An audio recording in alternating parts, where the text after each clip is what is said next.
हिंद वंदे मातरम। साथियों, मैं अभिषेक मिश्रा आज आप सभी का हमारे दृढ़ संकल्प पर एनसीईआरटी स्पेशल कोर्स की फ्री क्लासेस में बहुत बहुत स्वागत करता हूं। आज की इस क्लास में हम डिस्कस करेंगे क्लास 7 की एनसीईआरटी हिस्ट्री का चैप्टर नंबर 2।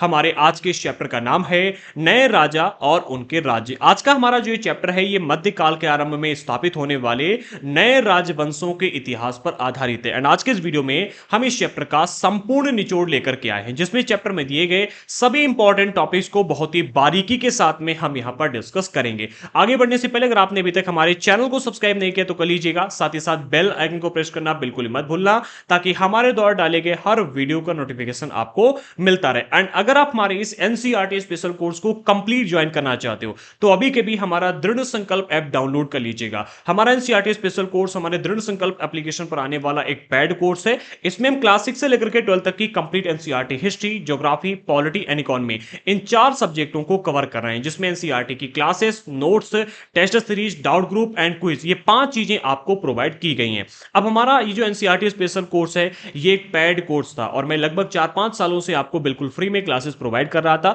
तो मुझे इस बात का एहसास था कि सभी बच्चे पेड कोर्स ज्वाइन नहीं कर सकते एंड मैं चाहता था कि हमारे एनसीईआरटी स्पेशल कोर्स का लाभ सभी को मिले। इसलिए हमने हमारे इस एनसीईआरटी स्पेशल कोर्स की सभी क्लासेस को बिल्कुल फ्री कर दिया है। आप चाहे हमारी एप्लीकेशन पर जाकर के इनकी क्लासेस को एक सीक्वेंस में ज्वाइन करें या फिर हमारे YouTube चैनल पर, दोनों ही जगहों पर इसकी कंप्लीट क्लासेस करवाई जा रही हैं, वो भी बिल्कुल फ्री में। तो चैनल को सब्सक्राइब करके बेल आइकन को प्रेस करना बिल्कुल मत भूलना एंड एप्लीकेशन को भी डाउनलोड कर लीजिएगा। एप्लीकेशन की लिंक हमने डिस्क्रिप्शन बॉक्स में प्रोवाइड कर दी है। अब आते हैं अपने आज के मुख्य टॉपिक पर। चैप्टर का नाम है नए राजा और उनके राज्य, और आज के इस चैप्टर का सबसे पहला बिंदु जो हमें देखने को मिलता है वो है नए राजवंशों का उदय। अब हम यहां पर डिस्कस करेंगे कि जो नए नए राजवंशों का उदय हुआ वो कैसे उदय हुआ, इसके पीछे के प्रमुख रीजंस क्या रहे। ठीक है, प्रमुख रीजंस क्या रहे। अच्छा, इसमें 3 बिंदु दिए गए और पहले बिंदु में यहां पर कहा जा रहा है 7वीं सदी तक आते आते उपमहाद्वीप के विभिन्न भागों में बड़े भूस्वामी, योद्धा, सरदार अस्तित्व में आ चुके थे। राजा लोग प्रायः उन्हें अपने मातहत या फिर सामंत के रूप में मान्यता देते थे। इतनी चीज को हमने पिछली क्लासेस में ही डिस्कस कर लिया था, लेकिन फिर से एक बार इसको यहां पर समझ लेते हैं। कहा जा रहा है 7वीं सदी, यानी कि हम कह सकते हैं लगभग यही सन 600, 700, 800 तक आते आते हमारे देश में कई सारे इलाके ऐसे थे जहां पर भूस्वामी और योद्धा सरदार जो थे, योद्धा यानी कि ऐसे शक्तिशाली लोग कह सकते हैं, ये अस्तित्व में आ चुके थे। ये अलग अलग क्षेत्रों पर अपने प्रभाव दिखाने लगे थे। जब राजा लोगों ने देखा कि हमारे क्षेत्र, हमारे राज्य के अलग अलग क्षेत्रों में ऐसे लोग हैं जिनके पास में ताकत है, तो राजा लोगों ने इन्हें अपने साथ जोड़ने के लिए कुछ मतलब कह सकते हैं कि नीतियों का सहारा लिया। जैसे कि इन्होंने एक सामंत की नीति को बनाया, सामंत वाली नीति तैयार की। इसके तहत इन्होंने क्या किया, जैसे कि इनका इतना बड़ा राज्य है, ठीक है, अब इतने बड़े राज्य को ये अकेले अभी तक संभाल रहे थे, जिसके लिए इन्होंने सेना को रखा हुआ था और सेना को साल भर वेतन देकर के लोग रखते थे, राजा जो थे। ठीक है, लेकिन अब इन्होंने क्या किया, इन्होंने देखा कि इतने इलाके में एक है व्यक्ति जिसके पास में काफी अधिक ताकत है, संपत्ति भी है और मतलब ये प्रभावशाली भी है, जो कि एक भूस्वामी था। ठीक है, तो इन्होंने कहा कि भाई इतने इलाके की जो भूमि है, ठीक है, ये हम आज से आपको देते हैं। इस भूमि से आप कर इकट्ठा करोगे, ठीक है, और ये जो कर आपको मिलेगा इस कर से आप सेना रखोगे, ठीक है, और सेना का रखरखाव करोगे। इसके अलावा जब भी हमें आवश्यकता पड़ेगी तो आपको ये सेना हमें भेजनी पड़ेगी। और ऐसे इन्होंने अन्य अन्य इलाकों में, कई सारे इलाकों में लोगों को अपने अंडर रख लिया। और ये जो लोग थे जिनको अलग अलग इलाकों में अपने अंतर्गत रखा गया, कर उठाने का अधिकार दिया गया, इनको सामंत कहा गया। ठीक है, इन्हीं लोगों को सामंत कहा गया, फिर मातहत इनको कहा गया। ठीक है, अच्छा, जो राजा लोग थे, ठीक है, ये इनसे उम्मीद रखते थे, जो ये सामंत वर्ग के व्यक्ति थे, इनसे उम्मीद रखी जाती थी कि ये राजा या फिर इनका जो भी स्वामी है, ठीक है, जो भी व्यक्ति इनको सामंत की पदवी पर बैठाता था, कर इकट्ठा करने का अधिकार देता था, सेना रखने का अधिकार देता था, ठीक है, ये वो इनका स्वामी या फिर राजा कहलाता था। तो जो इनका स्वामी था वो इनसे उम्मीद रखता था कि ये इनके लिए उपहार लेकर के आएंगे, अर्थात जो सामंत वर्ग के व्यक्ति हैं ये राजा या फिर अपने स्वामी के लिए उपहार लेकर के आएंगे। ठीक है, इनके दरबार में हाजिरी लगाएंगे, समय समय पर आकर के इनके दरबार में दिखाएंगे कि हाँ, हम आपके अधीन हैं और आपकी सत्ता को स्वीकार करते हैं। इसके अलावा उन्हें सैन्य सहायता प्रदान करेंगे। कहने का अर्थ यहां पर यह है कि राजा ने जो इन्हें सेना रखने का अधिकार दिया था, ठीक है, कि आप यहां से जो भी टैक्स प्राप्त करोगे उससे अपने इलाके में एक सेना खड़ी करोगे और वो अपने पास में रखोगे। ठीक है, तो ये जो सेना इनको खड़ी करने का अधिकार दिया गया था, राजा को जब भी आवश्यकता पड़ती थी तो ये सेना राजा को अपनी सेना राजा के पास में भेजते थे, ठीक है। और इन्हीं लोगों को सामंत कहा गया था। काफी प्रभावशाली धीरे धीरे होने लगे थे, ठीक है। और जब अधिक सत्ता और संपदा इनकी हासिल हो जाती थी, इन सामंतों को जब अधिक सत्ता और संपदा मिल जाती थी, ठीक है, तो ये सामंत अपने आप को महासामंत या फिर महामंडलेश्वर यानी कि पूरे मंडल का महान स्वामी घोषित कर देते थे, ठीक है भाई। जब तक इनके पास में कम ताकत रहती थी तब तक ये सामंत बन के रहते थे, ठीक है। लेकिन जैसे ही इनकी ताकत बढ़ी, इनकी ताकत लगभग राजा के समान होने लगी या उससे अधिक होने लगी या फिर उससे थोड़ी बहुत कम भी रहती थी, तब भी ये अपने आप को महासामंत या फिर महामंडलेश्वर घोषित कर देते थे। कभी कभी वे अपने स्वामी के आधिपत्य से स्वतंत्र हो जाने का भी दावा करते थे। अक्सर कई बार ऐसा हुआ है कि जब ये जो सामंत थे अधिक प्रभावशाली हो गए, ठीक है, तब इन्होंने अपना भी समर्थन इधर उधर ढूंढ लिया, और जब इनको समर्थन इधर उधर से मिलने लगा और ये काफी अधिक प्रभावशाली हो गए, इनकी सत्ता जो थी वो काफी अधिक इलाकों में फैल गई, ठीक है, तब ये अपने राजा के आधिपत्य से स्वतंत्र होने का भी दावा कर देते थे। राजा से कहते थे कि आप अपना आप काम करो जाकर के, हम अपने इलाके के स्वयं राजा हैं। और इस तरह से ये अपना एक खुद का राज्य खड़ा कर देते थे। इसके बाद में क्या होता था, इसका एग्जांपल भी यहां पर दिए जा रहे हैं, इसको भी समझिए यहां पर, ठीक है। इसका एक एग्जांपल हमने यहां पर रखा हुआ है। इस तरह का एक उदाहरण हमें दक्कन के राष्ट्रकूटों का देखने को मिलता है। दक्कन के राष्ट्रकूट कर्नाटक के चालुक्य राजाओं के अधीन थे, यानी कि इनके यहां सामंत के रूप में कार्य करते थे, ठीक है। 8वीं सदी के मध्य में एक राष्ट्रकूट था जिसका नाम था दंती दुर्ग, ठीक है। क्या नाम था? दंती दुर्ग। इसने चालुक्य स्वामी की अधीनता से इनकार कर दिया। इसने कहा कि भाई चालुक्य लोग जो हो, अब जो आप महाराज जी, अब आप अपनी सत्ता को खुद संभालो, हम अपने इलाके के स्वयं राजा बनेंगे और आज से हम आपकी अधीनता को इनकार करते हैं। अब आज से आपकी जो अधीनता है उसको मतलब छोड़ते हैं और अब हम अपने इलाके के स्वयं राजा बनकर के रहेंगे, अब हम स्वतंत्र हैं, ठीक है। जैसे ही इन्होंने ये ऐलान किया तो राजा और इनके बीच में युद्ध हुआ, और युद्ध होने के बाद में जो दक्कन के राष्ट्रकूट थे, ये दक्कन के राष्ट्रकूट और चालुक्य राजा, इनके बीच में युद्ध हुआ, और युद्ध होने के बाद में जो चालुक्य राजा थे इनकी हार हुई। हार होने के बाद में जो राष्ट्रकूट थे इन्होंने अपना राज्य यहां पर स्थापित किया। तो ऐसे कई सारे इलाकों में नए नए राजवंशों की स्थापना हमें देखने को मिलती है, ठीक है। जब इन्होंने यहां पर युद्ध किया और युद्ध में जो चालुक्य राजा थे इनको हरा दिया, ठीक है, तो हराने के बाद में इसने हिरण्यगर्भ नामक एक अनुष्ठान किया। ये जो अनुष्ठान है, ये हिरण्यगर्भ नाम का अर्थ होता है सोने का गर्भ, ठीक है। ये एक अनुष्ठान किया। अच्छा, इस अनुष्ठान की एक खासियत थी कि अगर आप इस अनुष्ठान को ब्राह्मणों की सहायता से संबंध करते हैं, यानी कि इस अनुष्ठान को अगर ब्राह्मणों की सहायता से किया जाता था तो यह माना जाता था कि याचक यानी कि जो भी व्यक्ति इस अनुष्ठान को करवा रहा है, जो मुख्य व्यक्ति है, वो जन्मान्य क्षत्रिय ना होते हुए भी, यानी कि जन्म से अगर वो क्षत्रिय नहीं है तो भी क्षत्रिय के रूप में दोबारा क्षत्रित्व यानी कि मान्यता प्राप्त कर सकता है। यानी कि अगर आप जन्म से क्षत्रिय नहीं है और क्षत्रिय बनना चाहते हैं तो आपको ब्राह्मणों की सहायता से हिरण्यगर्भ नामक अनुष्ठान करना होता था, और ये बहुत सारे लोग पहले करते भी थे। यानी कि एक ऐसा रास्ता उपलब्ध था जिससे कि आप क्षत्रिय बन सकते हैं। आगे बढ़ते हैं।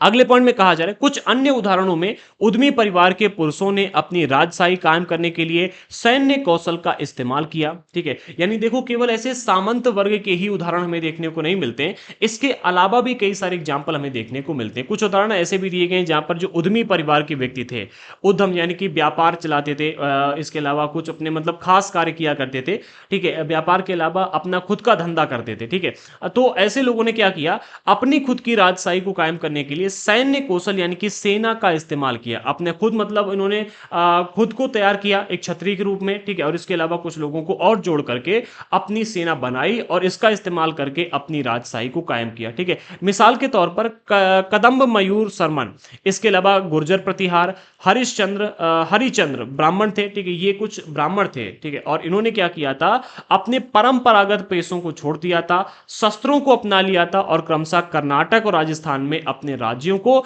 सफलतापूर्वक स्थापित किया था। कहने का अर्थ यह कि इनका जो प्रमुख कार्य था, हमें हमारे भारत देश के अलग अलग क्षेत्रों में ऐसे भी एग्जाम्पल देखने को मिलते हैं जिसमें व्यक्तियों ने अपने धंधों को छोड़ दिया, जो उनके प्रमुख कार्य हुआ करते थे उन कार्यों को छोड़ दिया, और छोड़ने के बाद में सैन्य कौशल को अपनाया, यानी कि एक क्षत्रिय के रूप में अपने आप को स्थापित किया और उसके बाद में अपने राज्य की स्थापना की। दो तीन एग्जाम्पल यहां पर दिए गए, जैसे कि एक आपको कदम्ब मयूर शर्मन का मिलता है, एक गुर्जर प्रतिहार हरिश्चंद्र का मिलता है, ठीक है। तो इस तरह के अलग अलग क्षेत्रों में कई सारे एग्जाम्पल हमें देखने को मिलते हैं। आगे बढ़ते अब हमें यहां पर देखना है राज्यों का प्रशासन इन्होंने कैसे चलाया। पहले बिंदु में कहा जा रहा है इन नए राजाओं में से कईयों ने महाराजाधिराज, जैसे कि इसका अर्थ होता है राजाओं का राजा, इसके अलावा त्रिभुवन चक्रवर्ती यानी कि तीन भुवनों का स्वामी, ठीक है, इस तरह की भारी भरकम उपाधि भी धारण कर ली। अपने स्वामी को हराने के बाद में पहले तो इन्होंने अपने राज्य को स्थापित किया, ठीक है, और फिर इसके बाद में राज्य का विस्तार किया और फिर उन्होंने बड़ी बड़ी भारी भरकम उपाधियों को धारण कर लिया कि भाई हम तो महाराजाधिराज हैं, यानी कि सभी राजाओं के राजा हैं। किसी ने कहा कि भाई हम त्रिभुवन चक्रवर्ती हैं, जब एक ही जगह पर दो लोग कह रहे हैं कि हम महाराजाधिराज हैं और ये कह रहे हैं हम त्रिभुवन चक्रवर्ती हैं, तो हम दोनों लोगों की बात को कैसे सही मान लें एक ही टाइम पीरियड पर, ठीक है। लेकिन उस समय जो भी रहा हो, लेकिन इतिहास में ऐसी हमें चर्चा मिलती है कि कुछ लोगों ने महाराजाधिराज और त्रिभुवन चक्रवर्ती जैसी भारी भरकम उपाधियों को धारण किया था। लेकिन इस तरह के दावों के बावजूद वे अपने सामंत और साथ ही साथ किसान, व्यापारी तथा ब्राह्मणों के संगठन के साथ में अपनी सत्ता की साझेदारी करते थे। हमने बताया नहीं कि ये जो नए नए राजवंशों का उदय हुआ, ये पहले अन्य अपने कार्यों में लगे रहते थे या फिर पहले सामंत हुआ करते थे, ठीक है। तो इन्होंने क्या है कि लोगों के समर्थन से अपनी सत्ता को स्थापित किया। कुछ सामंतों का समर्थन ले लिया, कुछ किसानों का समर्थन ले लिया, कुछ व्यापारियों का ले लिया, ब्राह्मणों का समर्थन ले लिया और इन सभी की सहायता से धीरे धीरे अपनी सत्ता को स्थापित किया। और सत्ता स्थापित करने के बाद में इन्होंने अपने आप को बहुत बड़ी बड़ी उपाधियों से नवाजना स्वयं शुरू कर दिया, यानी कि खुद की प्रशंसा करने लगे, अपने मुंह मियां मिट्टू बनने लगे। आगे बढ़ते हैं। अब उस समय की जो भी गतिविधियां रही हो, मतलब हमें ऐसा इतिहास देखने को मिलता है, इतिहास में इस तरह की चर्चाएं देखने को मिलती हैं। अगले पॉइंट में क्या कहा जा रहा है, यहां पर अगले पॉइंट में कहा जा रहा है इन सभी राज्यों में उत्पादकों अर्थात किसान, पशुपालक, कारीगर, इनसे संसाधन इकट्ठे किए जाते थे। यानी कि जो राज्य था, ठीक है, जितने भी राज्यों की स्थापना की गई थी, इन राज्यों में संसाधन कहां से इकट्ठे किए जाते थे, अगर इसका प्रश्न पूछा जाए तो जो उत्पादक वर्ग के व्यक्ति थे, जैसे कि किसान हैं जो खेती करते थे, पशुपालक हैं जो जानवरों का मतलब जानवरों को पालते थे, जानवरों के उत्पाद से संबंधित है। इसके अलावा कारीगर हैं जो विभिन्न प्रकार की वस्तुओं को बनाने में लगे रहते थे, जिसमें शिल्पकार मिलते हैं, बुनकर मिलते हैं, लोहार मिलते हैं, सुनार मिलते हैं।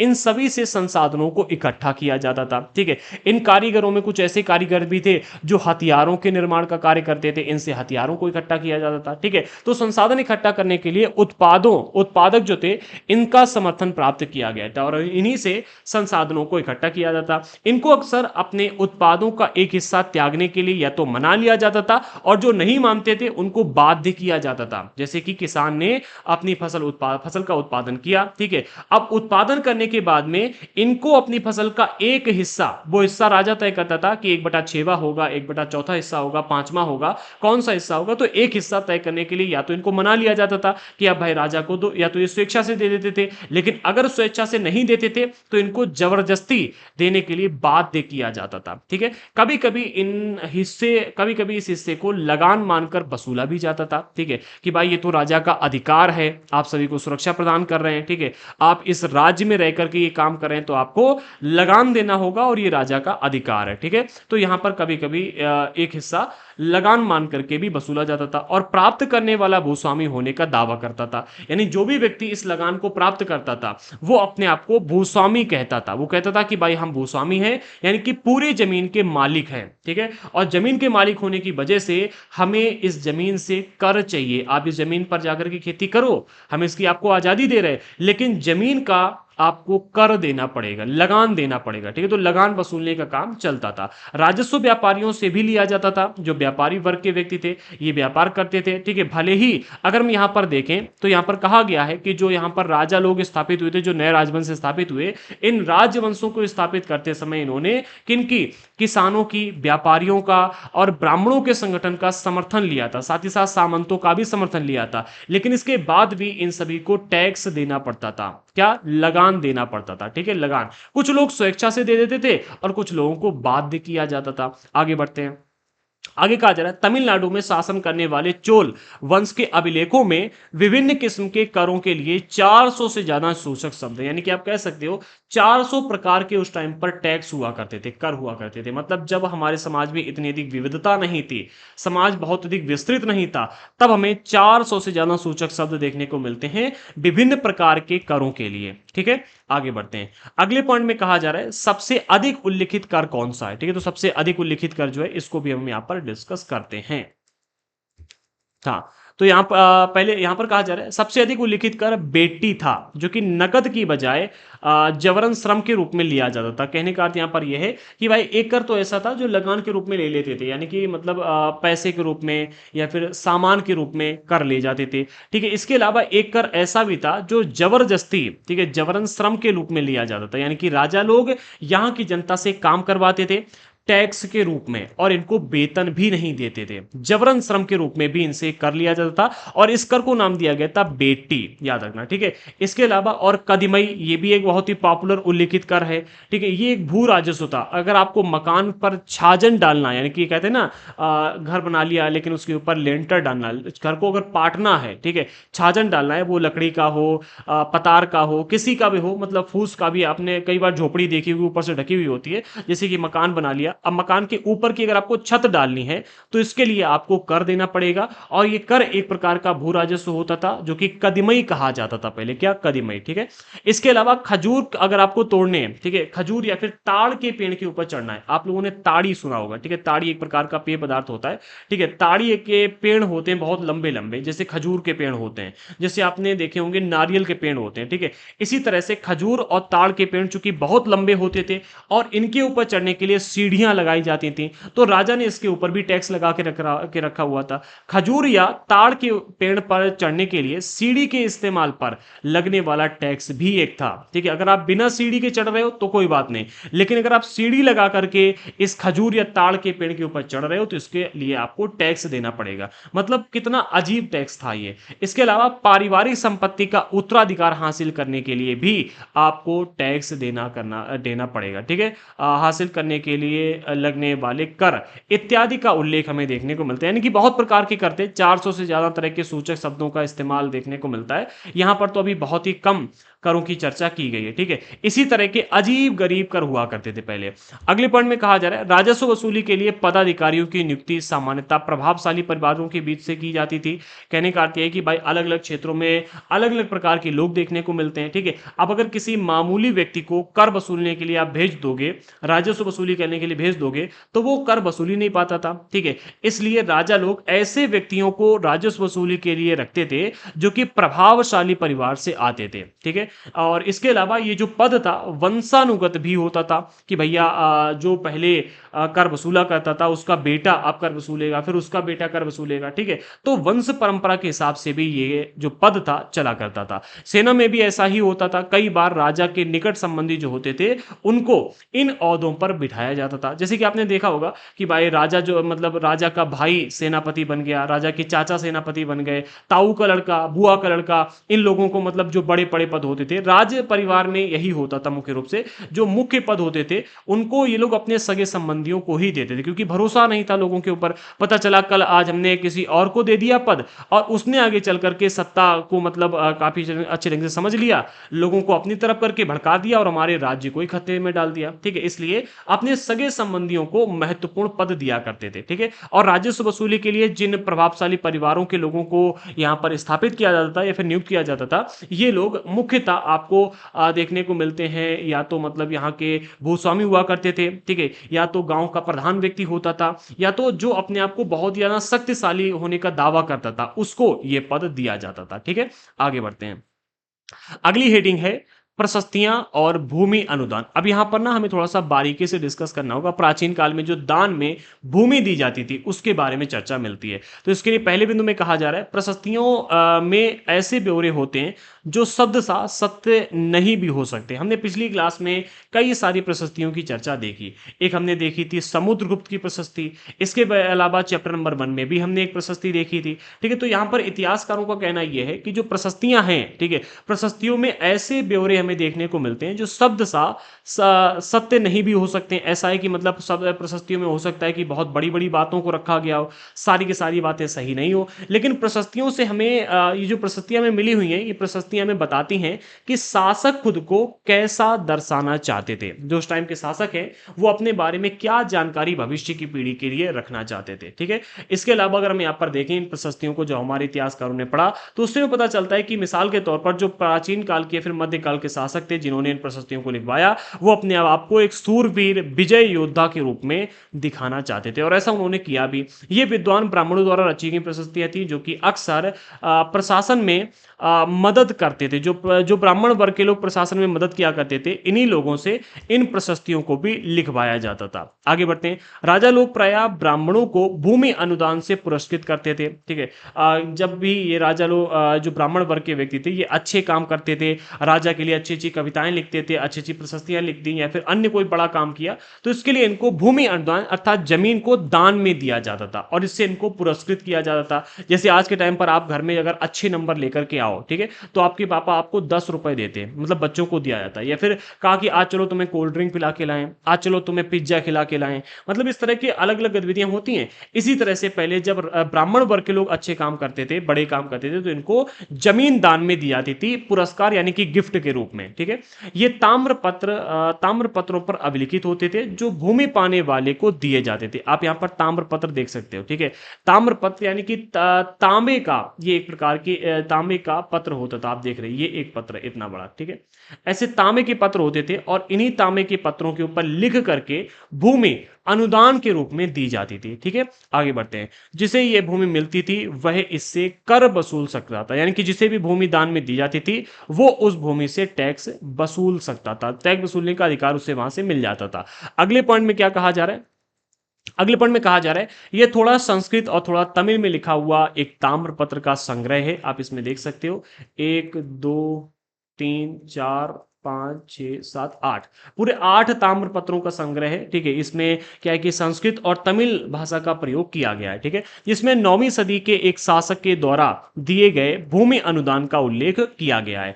जिन कड़ियों से ये पत्र जुड़े हैं उन पर राजसी मुहर लगी है, जो ये बतलाने के लिए है कि यह एक प्रमाणित दस्तावेज है। तो ये आप जो यहाँ पर ये देख रहे हो, जो ताम्र पत्र है, इनकी जो कड़ियां बनी हुई है, ठीक है, एक आप देख रहे हैं ये, ठीक है, ये तो इस तरह की आप देखोगे यहाँ पर राजसी मुहर लगी हुई है, ये राजसी मुहर है। ठीक है, तो ये राजसी मुहर ये दिखाने के लिए है कि जो ताम्र पत्र है ये एक प्रमाणित दस्तावेज है। ठीक है, प्रमाणिक दस्तावेज है। अगर ये मुहर नहीं लगी होती थी तो ये माना जाता था कि ये दस्तावेज प्रमाणित नहीं है, प्रमाणिक नहीं है। आगे बढ़ते हैं। अगले पॉइंट में कहा जा रहा है 12वीं शताब्दी में एक बृहद संस्कृत काव्य भी रचा गया। 12वीं शताब्दी यानी कि 1100 से लेकर के 1200 के बीच में। ठीक है, इस टाइम पीरियड के बीच में एक बहुत ही बृहद यानी कि बड़ा संस्कृत काव्य लिखा गया जिसमें कश्मीर पर शासन करने वाले राजाओं का इतिहास दर्ज है। इसे कल्हण नाम के एक रचनाकार द्वारा रचा गया था। कल्हण ने अपने वृतांत लिखने के लिए शिलाओं, दस्तावेजों और प्रत्यक्षदर्शियों के वर्णन, इसके अलावा पहले के इतिहास समेत सभी प्रकार के स्रोतों का इस्तेमाल किया। कहने का अर्थ यहाँ पर यह है कि अगर हम अभी तक के इतिहास को देखेंगे, अभी तक हमने जितने भी स्रोतों के बारे में पढ़ा जो हमें लिखित रूप से प्राप्त हुए, वो मुख्य रूप से प्रशस्तियां ही थी। प्रशस्तियां हो गई या फिर हमें जीवन के बारे में बताने वाली, ठीक है, लोगों की जीवन क्या कहते हैं उसे, वंश परंपरा की वंशावली, हमें वंशावलियां देखने को मिली और इसके अलावा प्रशस्तियां देखने को मिली। लेकिन हमें 12वीं सदी का एक प्रमुख स्रोत देखने को मिलता जो कि एक बृहद संस्कृत काव्य है। इसकी रचना कल्हण ने की थी और इसे रचना करने के लिए जो शिलालेख मिले, जो दस्तावेज मिले, जो प्रत्यक्षदर्शी थे यानी कि जो उस समय के मौजूद लोग थे जिन्होंने सत्ता को देखा था, ठीक है, इसके अलावा जो पहले के इतिहास के स्रोत थे, इन सभी चीजों का इस्तेमाल करके कल्हण ने एक बृहद संस्कृत काव्य की रचना की थी। ठीक है, बहुत ही बड़ा ये संस्कृत काव्य जिसको मतलब काफी हद तक जो हमारे यहाँ के इतिहासकार हैं ये सही भी मानते हैं। ठीक है, अच्छा, इसमें क्या है तो प्रशस्तियों के लेखकों से भिन्न वह अक्सर शासकों को उनकी नीतियों के बारे में आलोचनात्मक रूप दिखलाता है। कहने का अर्थ यहां पर यह कि जो ये आपको मतलब बृहद संस्कृत काव्य देखने को मिलता है, इसकी खासियत यह है, अगर आप प्रशस्तियों को देखोगे तो उसमें लेखक लोग केवल राजा की प्रशंसा करते थे, लेकिन ये जो बृहद संस्कृत काव्य लिखा गया इसमें राजा की केवल प्रशंसा नहीं की गई है बल्कि राजा की जो नीतियां थी उनके आलोचनात्मक रुख को भी यहां पर दिखाया गया है। इसलिए 12वीं सदी के लिए यह असाधारण ग्रंथ है। अगर आपको 12वीं सदी का इतिहास जानना है तो उसके लिए यह ग्रंथ एक असाधारण ग्रंथ है। इस ग्रंथ का आप प्रयोग कर सकते हो। अगली हेडिंग है धन के लिए युद्ध। अब इसको भी थोड़ा सा डिटेल में समझो। हमारे मध्यकाल में भी धन के लिए युद्ध होते थे, प्राचीन काल में तो होते ही होते थे। पहले बिंदु में कहा जा रहा है प्रत्येक शासक राजवंश का आधार अपना कोई क्षेत्र विशेष था। मतलब जितने भी राजा थे वो अपने इलाके में, अपने साम्राज्य के इलाके में शासन चलाते थे। तो प्रत्येक शासक वंश का आधार जो होता था वो उनका अपना विशेष क्षेत्र होता। जैसे कि आपका अगर हम जन्म स्थान की बात करें तो वो आपका मूल निवास है। ठीक है। और आप जाकर कहीं भी बस जाओ, बेंगलोर में, अमेरिका में, दिल्ली में, गुजरात में, कहीं भी जाकर बस जाओ, ठीक है। अमेरिका चले जाओ, इंग्लैंड चले जाओ, चाइना चले जाओ, बांग्लादेश चले जाओ, भूटान चले जाओ, नेपाल चले, कहीं चले जाओ, लेकिन आपका जो मूल निवास स्थान होगा वो आपका विशेष क्षेत्र, आपकी जन्मभूमि ही होगी, ठीक है। इसी तरह से शासक राजवंश के जो व्यक्ति थे, इनका आधार जो होता था वो अपना कोई विशेष क्षेत्र ही होता था। वे दूसरे क्षेत्रों पर नियंत्रण प्राप्त करने, नियंत्रण करने का प्रयास करते थे, यानी कि दूसरे इलाकों को, दूसरे राज्यों के इलाकों को जीतने का प्रयास करते थे। एक विशेष रूप से वांछनीय क्षेत्र है गंगा घाटी में स्थित कन्नौज नगर, और मैं इसी कन्नौज से आता हूं, ठीक है। आजकल हमारे यहाँ पर पानी काफी बरस रहा है, इस वजह से लाइट और नेट की प्रॉब्लम हो जाती है, और इसी वजह से आज आपको 12 बजे की क्लास नहीं मिल पाई। मैं वीडियो देखो क्या है कि लाइट की प्रॉब्लम थी, इस वजह से हमारा लैपटॉप चार्ज नहीं हो पाया था, और फिर वीडियो भी रिकॉर्ड नहीं हो पाया, और इसी कारण से हम आपको टाइमली हमारी 12 बजे वाली क्लास प्रोवाइड नहीं कर पाए, ठीक है। अगर हम कन्नौज के बारे में हमने यहाँ पर बात की ही है, थोड़ा सा और डिटेल में जाते हैं। कहा जा रहा है गुर्जर प्रतिहार, राष्ट्रकूट और पाल वंश के शासक जो थे, ये सदियों तक कन्नौज के ऊपर नियंत्रण को लेकर के आपस में लड़ाई करते रहे। इन लोगों ने कई सालों तक, मतलब सैकड़ों सालों तक लड़ाई की, भाई कन्नौज के ऊपर हम अपना राज्य स्थापित करेंगे। फिर राष्ट्रकूट आते थे, वो कहते थे कि हम भाई कन्नौज के ऊपर अपना नियंत्रण करेंगे। फिर आगे गुर्जर प्रतिहार, उन्होंने कहा कि नहीं, हम नियंत्रण स्थापित करेंगे। फिर पाल वंश वाले आ गए। ये तीनों लोग आपस में सैकड़ों सालों तक लड़ते रहे। चूंकि इस लंबी लड़ाई में तीन पक्ष थे, ठीक है, कभी एक पक्ष आता था, फिर दूसरा, फिर तीसरा, तीन पक्ष आते रहते थे, और तीनों पक्षों के बीच में लगातार लड़ाइयां चलती रहती थी। इसलिए इतिहासकारों ने इस चर्चा को त्रिपक्षीय संघर्ष के रूप में कहा है, ठीक है। त्रिपक्षीय संघर्ष के रूप में इस लड़ाई का वर्णन किया है, ठीक है। तो कन्नौज भी हमेशा से एक महत्वपूर्ण स्थान रहा है, ठीक है। यहां से गंगा निकली हुई, गंगा घाटी का एक प्रमुख क्षेत्र है, ठीक है, कन्नौज नगर, ठीक है। और कन्नौज भी आज के टाइम पर अगर आप देखो तो काफी विकास की ओर आगे बढ़ रहा है। बाकी हमारे यहाँ के नेता लोगों को तो आप जानते ही हो, ठीक है। विकास करना तो दूर की बात रही, ठीक है, विकास बना रहे वही बहुत बड़ी बात है। पैसे आते हैं, उनको खा जाते हैं, ठीक है। अभी हमारे यहाँ के जो सांसद हैं वो माननीय अखिलेश यादव जी हैं, ठीक है। सपा पार्टी के जो नेता हैं अखिलेश यादव जी, ठीक है, ये हमारे यहाँ के कन्नौज के सांसद हैं। आगे बढ़ते हैं। अगले पॉइंट में कहा जा रहा है शासकों ने बड़े मंदिरों का निर्माण करवा करके भी अपनी सत्ता और संसाधनों का प्रदर्शन करने का प्रयास किया था। देखो, शासक लोग केवल यही नहीं करते थे कि भाई दूसरों के इलाकों पर हमने अटैक कर दिया और वहां से हम पैसे लेकर के आ रहे हैं, उनकी जगह पर कब्जा कर रहे हैं। इसके अलावा ये अपनी सत्ता का प्रदर्शन करने के लिए भी कई सारे कार्यों को किया करते थे।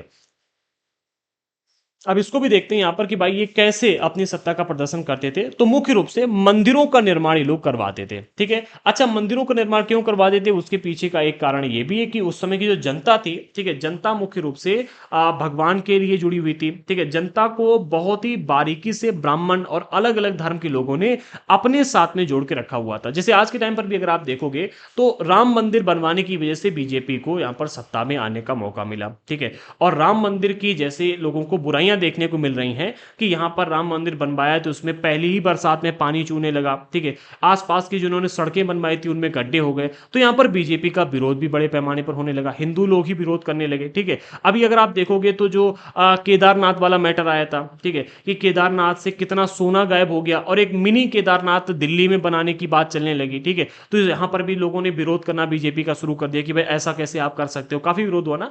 हाँ, तो यहां पर क्या है कि शासक लोग एक तो जनता का समर्थन प्राप्त करने के लिए, ठीक है, और दूसरा अपनी सत्ता और अपने संसाधनों का प्रदर्शन करने के लिए क्या करते थे, मंदिरों को बनवाने का कार्य करते थे। एंड एक और कारण था, पहले चूंकि बैंक वगैरह नहीं हुआ करती थी और लोग भगवान से डरते थे, ठीक है, इसलिए मंदिरों में अपने खजाने को सुरक्षित रखने के लिए भी शासक वर्ग के जो व्यक्ति थे ये मंदिरों का निर्माण करवाते थे ताकि ये अपने खजाने को सुरक्षित मंदिरों में रख सके। और आज भी हमें ऐसे कई सारे मंदिर देखने को मिलते हैं जिसमें बहुत सारा खजाना छिपा हुआ है, ठीक है। आगे बढ़ते, इसलिए जब वे एक दूसरे के राज्य पर आक्रमण करते थे तो मंदिरों को अभी अपना निशाना बनाते थे, जो कभी कभी बहुत अधिक संपन्न भी होते थे। क्या कारण कहा जा रहा है, समझो, जैसे कि एक राजा जब दूसरे राजा के ऊपर आक्रमण करता था, ठीक है, तो सबसे पहले उसके जो धन संपदा होती थी उसको लूटने का प्रयास करता था। इसके बाद में उसका जो मतलब प्रदर्शन करने का माध्यम होता था, ठीक है, सत्ता के प्रदर्शन का माध्यम होता था, सत्ता का प्रतीक बन के जो रहता था उस प्रतीक को नष्ट नष्ट करने का प्रयास करता है। जैसे कि अगर आप देखोगे,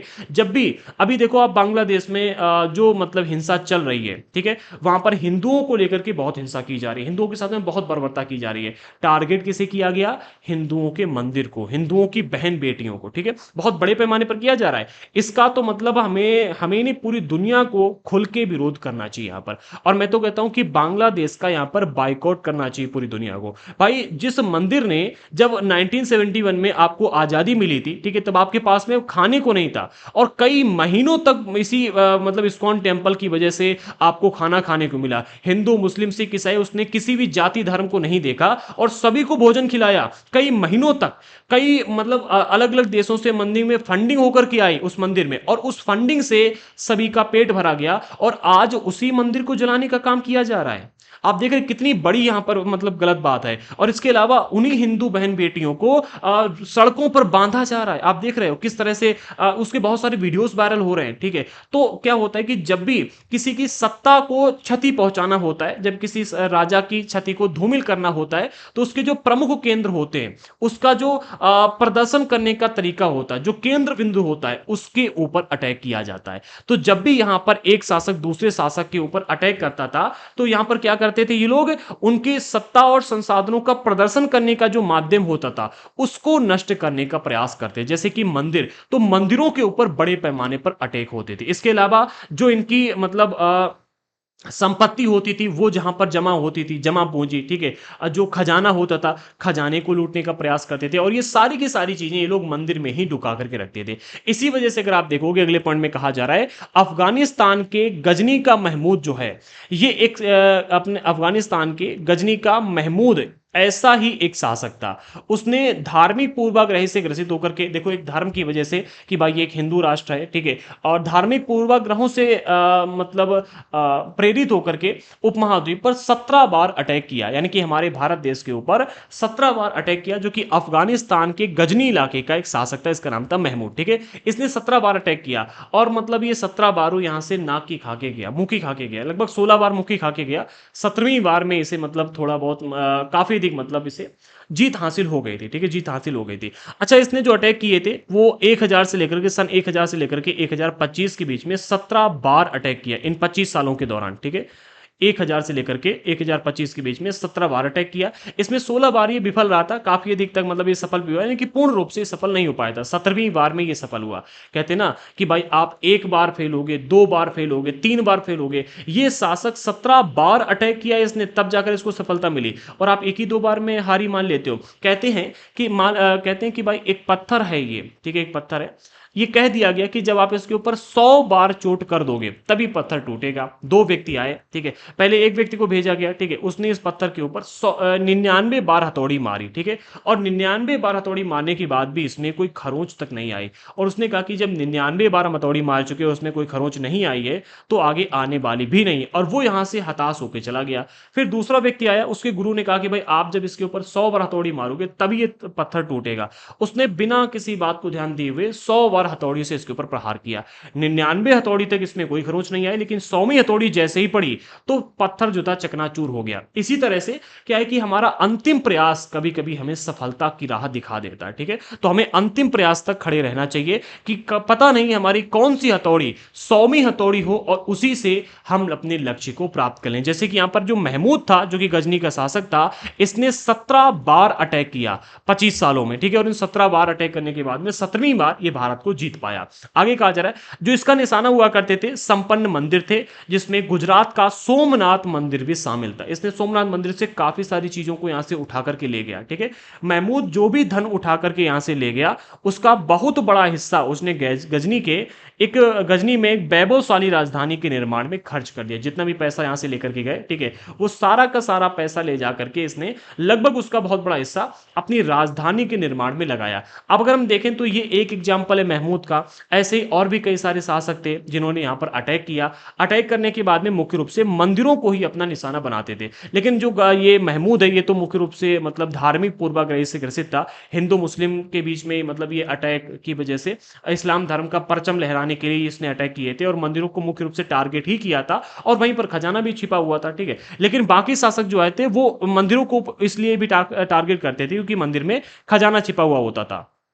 अगले पॉइंट में कहा जा रहा है सुल्तान महमूद अपने द्वारा जीते गए लोगों व प्रांतों के बारे में जानना चाहता। जो जो ये महमूद है ना, ये लोगों अपने द्वारा जीते गए इलाके और जो लोग थे, जनता जिसके ऊपर इसने विजय प्राप्त की थी, इनके बारे में जानना चाहता था। इसलिए उसने अल बरूनी नामक एक विद्वान को इस महाद्वीप के ऊपर लेखा जोखा लिखने के लिए का काम सौंप दिया। इसने कहा कि भाई तुम यहीं रहो, ठीक है, और यहाँ पर हमने जो जीत प्राप्त की है इसको पूरा मतलब इसका पूरा डेटा निकाल के लेकर के आओ, ठीक है। और उसने अरबी में अपनी कृति को लिखा जिसका नाम है किताब अल हिंद। इस किताब अल हिंद में महमूद के द्वारा जीते गए प्रांतों और इलाकों लोगों का वर्णन देखने को मिलता है। अगला बिंदु है हमारा, युद्ध करने वाले दूसरे राजाओं में चाहमान भी थे जो कि बाद में चौहान के रूप में जाने गए। वे दिल्ली और अजमेर के आसपास के क्षेत्र पर शासन करते थे। कहां पर? दिल्ली और दिल्ली के आसपास जो अजमेर वाला इलाका था, यहां पर पहले शासन किया करते थे। चाहमानों का सबसे प्रसिद्ध राजा था पृथ्वीराज तृतीय, जिसने 1168 से लेकर के 1192 तक राज किया था। अब देखो पृथ्वीराज तृतीय जो है, इनको पृथ्वीराज चौहान कहा जाता है, ठीक है। और इनके ऊपर अभी हमारे अक्षय कुमार ने, खिलाड़ी भैया ने एक मूवी बनाई और उस मूवी को 40 दिन में कंप्लीट भी कर दिया। इसके बाद में इनको जो ट्रोल किया गया, इतनी बुरी तरह से मूवी फ्लॉप हुई, कुछ कही नहीं, इतनी खराब एक्टिंग की, ठीक है। इसके अलावा पृथ्वीराज चौहान के ऊपर मैं तो कहता हूं कि एक बहुत ही अच्छी मूवी बननी चाहिए, एक सीरीज बननी चाहिए, क्योंकि एक महान शासक थे ये, ठीक है। इनके ऊपर कई बार मोहम्मद गौरी ने अटैक किया था, ठीक है, और कई बार अटैक करने के बाद भी ये जीत नहीं पाए, ठीक है। और आखिरी में जब ये जीते तो धोखे से मोहम्मद गौरी ने इनको हराया था, ठीक है। आगे बढ़ते हैं। हाँ, तो चाहमानों का सबसे प्रसिद्ध शासक था पृथ्वीराज तृतीय, जिसने 1168 से लेकर के 1192 तक राज किया था, जिसने सुल्तान मोहम्मद गौरी जो कि एक अफगान शासक था, इसको 1191 में हराया था, ठीक है। लेकिन दूसरी साल 1192 में इसने आकर के पुनः अटैक कर दिया और अटैक करने के बाद में 1192 में पृथ्वीराज तृतीय की हार हुई। और ये जो हार हुई थी धोखे की वजह से हार हुई थी, ठीक है। इस यहां पर इनको धोखा मिला था और भारत के कुछ लोगों ने भी इनका समर्थन कर दिया था। कहते हैं कि जो कन्नौज के शासक थे राजा जयचंद्र, उन्होंने मोहम्मद गौरी का समर्थन किया था। पहले देखो ऐसा मतलब देश प्रेम की भावना बहुत कम चलती थी। और इसके अलावा अगर हम देखें, यहाँ पर एक स्टोरी बहुत ही विख्यात है जो कि हमारे कन्नौज में ये स्टोरी कही जाती है, ठीक है। और मैं ये कहानी आपको बताना चाहूंगा। जो हमारे ये पृथ्वीराज तृतीय थे और जो कन्नौज के शासक राजा क्या नाम मैंने आपको बताया, जयचंद्र, ठीक है। ये जो दोनों राजा थे ये एक दूसरे मतलब एक दूसरे के साड़ू थे। साड़ू का अर्थ है दो सगी बहनों से इन्होंने शादी किया होता। सगी बहनें या फिर कहो कि भाई ताऊ चाचा की बहनें हो, ठीक है। एक मतलब बहनों से इन्होंने शादी किया था, एक बहन से पृथ्वीराज तृतीय ने और एक बहन से जयचंद्र ने, ठीक है। और जयचंद्र की जो बेटी थी, ठीक है, उसको पृथ्वीराज तृतीय जो था ये भगा के ले गया था यहाँ से, ठीक है, भगा के ले गया था। अब भाई जो पृथ्वीराज तृतीय है, ठीक है, ये जयचंद्र की बेटी पृथ्वीराज तृतीय की क्या हुई जाकर के, बेटी ही हुई है जाकर के, ठीक है। और किसी राजा के घर से उसकी बेटी को भगा के ले जाना ये राजा के लिए एक अपमान की बात होती है। और यहां पर हमारे यहाँ के जयचंद्र राजा जो थे इनका एक बहुत बड़ा अपमान हुआ और इसी अपमान का बदला लेने के लिए इन्होंने मोहम्मद गौरी को सलाह दी थी, ठीक है। सलाह दी थी और सलाह यानी कि इनका मतलब सेना वगैरह नहीं भेजी थी, सलाह दी थी। और जब पृथ्वीराज तृतीय की हार हुई तो यहां पर इन्होंने घी के दिए जलाए थे, ऐसा कहा जाता है, ठीक है। और इसी वजह से समाज इनको द्रोही कहता है, ठीक है, कि भाई हमारे यहाँ पर ये जो मुगल शासक है, ठीक है, सुल्तान मोहम्मद गौरी, इसको भारत में तुमने पनाह दी। इनको थोड़ी ना पता था कि इनके आने के बाद में इस तरह की स्थितियां होंगी। इससे पहले भी तो भाई अगर आप देखो तो हमारे यहाँ पर महमूद ने अटैक किया था और महमूद जीत गया था और इसके बाद ऐसी चीजें नहीं हुई। लेकिन जब मोहम्मद गौरी जीता तो इसने यहाँ पर अपने गुलामों को बिठा दिया और गुलामों को बिठाने के बाद में उनके माध्यम से राजकाज चलवाने लगा, ठीक है। बाकी इसके बारे में हम आगे के चैप्टर्स में और डिटेल में चर्चा करेंगे। अभी हम बात करते हैं चोल राज्य के विषय में, ठीक है। आगे के टॉपिक को देखते हैं। तो अब हमें यहां पर चोल राज्य को नजदीक से समझना है। सबसे पहले बात की जा रही है उरैयूर से तंजावुर तक। देखते हैं कितने टॉपिक हैं। एक तो हमें चोल राज्य को समझना है, ठीक है, हाँ चोल राज्य है और चोल राज्य के बारे में टॉपिक यहाँ पर इसके बारे में ही समझना है और फिर हमारा यहाँ पर चैप्टर कंप्लीट हो जाएगा। 2 पेज बचे हुए एंड एक हमारा ये आधा पेज है, ठीक है। तो इसमें सबसे पहली हेडिंग मिलती है उरैयूर से तंजावुर तक। पहले बिंदु में कहा जा रहा है चोल वंश सत्ता में कैसे आया। प्रश्न यहाँ पर खड़ा होता है, जो चोल वंश है, ठीक है, ये तो मतलब काफी पॉपुलर वंश रहा है, ये सत्ता में कैसे आया। तो कावेरी डेल्टा के मुट्टरियार नाम से प्रसिद्ध एक छोटे से मुखिया परिवार की सत्ता थी। कहां पर? कावेरी नदी के डेल्टा इलाके में, ठीक है। कौन लोग थे? मुट्टरियार नाम से प्रसिद्ध थे, छोटे से मुखिया परिवार के लोग ये थे, यानी कि बहुत बड़ा इनका साम्राज्य नहीं था, छोटा सा इलाका था जहां पर मुखिया बन के ये राज करते थे। कांचीपुरम, एक मिनट, हाँ, कावेरी डेल्टा के मुखिया कि हाँ ये जो मुखिया की सत्ता थी, वे कांचीपुरम के पल्लव राजाओं के मातहत थे, यानी कि एक प्रकार से सामंत के रूप में इनके लिए काम करते थे। उरैयार के चोल वंशीय प्राचीन मुखिया परिवार के विजयालय ने 9वीं सदी में 9वीं सदी के मध्य में मुट्टरियारों के को हरा दिया और डेल्टा पर कब्जा कर लिया। अब समझो यहाँ पर होता क्या है, थोड़ा सा बारीकी से समझो, समझोगे तो समझ में आएगा और फिर आपको याद करने की जरूरत भी नहीं पड़ेगी। कहा जा रहा है कावेरी नदी के डेल्टा वाले इलाकों में मुट्टरियारों का यहाँ पर शासन चलता था, जो कि यहाँ पर ये मुखिया के रूप में अपनी सेवाएं देते थे। और ये कांचीपुरम के जो राजा थे, पल्लव राजा थे, इनके मातहत के रूप में भी कार्य कर रहे थे। अब होता यह है कि उरैयार एक इलाका था, इस इलाके में चोल वंशीय प्राचीन मुखियाओं का शासन चलता था। ठीक है, इन्हीं मुखियाओं के परिवार से एक राजा निकल के आता है जिसका नाम है विजयालय। इसने 9वीं सदी में इन मुट्टरियारों के ऊपर अटैक कर दिया। ठीक है, जब इनके ऊपर अटैक किया 9वीं सदी के मध्य में, यानी कि हम कह सकते हैं सन 850 के आसपास, 850 के आसपास। ठीक है, इन मुट्टरियारों के ऊपर अटैक कर दिया और अटैक करने के बाद में इनको हरा दिया और हराने के बाद में कावेरी डेल्टा के इलाके ऊपर कब्जा कर लिया। कावेरी नदी का जो डेल्टा वाला इलाका है वहां पर कब्जा जमा लिया और उसने वहां पर फिर तंजावुर शहर बसाया। कौन सा शहर? तंजावुर शहर। इसे तंजौर शहर भी कहा जाता है। ठीक है, तंजावुर नामक इसने यहां पर शहर की स्थापना की। फिर इसके अलावा निशुम्भ सूदनी देवी का मंदिर भी यहां पर बनवाया और इस तरह से जो चोल साम्राज्य है उसके सत्ता की नींव यहां पर पड़ जाती है और यहीं से साम्राज्य का विस्तार फिर उन्होंने सही किया, मतलब शुरू किया। आगे बढ़ते अगले पॉइंट में कहा जा रहा है विजयालय के उत्तराधिकारियों ने पड़ोसी इलाकों को जीता। जो विजयालय थे इन्होंने मतलब मुटरियारों को हरा करके कावेरी डेल्टा पर कब्जा जमा लिया था और अपने एक तंजावुर शहर का निर्माण किया, मंदिर बनवाया और अपनी सत्ता को एक केंद्र यहां पर प्रदान कर दिया। फिर इनके आगे आने वाले जो उत्तराधिकारी थे, इनके पुत्र और इनके आगे की पीढ़ियों ने अपने इलाके का मतलब अपने इलाके का विस्तार करना शुरू कर दिया। आसपास के पड़ोसी इलाकों को जीता, उनका राज्य जो था अपने क्षेत्रफल में अपने राज्य में मिला लिया। ठीक है, तो इससे क्या हुआ, धीरे धीरे जो चोल राजा थे इनके राज्य का क्षेत्रफल और शक्ति दोनों ही रूपों में बढ़ता गया। क्षेत्रफल भी बढ़ता गया और इनकी शक्ति जो थी, जो इनकी ताकत थी, उसका भी विस्तार होने लगा, ताकत इनकी बढ़ने लगी। दक्षिण और उत्तर के पांड्य और पल्लव के इलाके इस राज्य का हिस्सा बन गए। धीरे धीरे इन्होंने पांड्यन राजाओं को भी हरा लिया, ठीक है, पल्लवों को भी हराना शुरू कर दिया और इनके काफी सारे इलाकों को जीत करके अपने इलाके में मिला लिया। आगे कहा जा रहा है राजराज प्रथम ने राजराज प्रथम जो सबसे शक्तिशाली चोल शासक माना जाता है, इसने 985 में राजा बनाइए और उसी ने इनमें से ज्यादातर क्षेत्रों पर अपने नियंत्रण का विस्तार किया। देखो दो तीन बातें यहां पर इंपॉर्टेंट है जिनको समझ लो।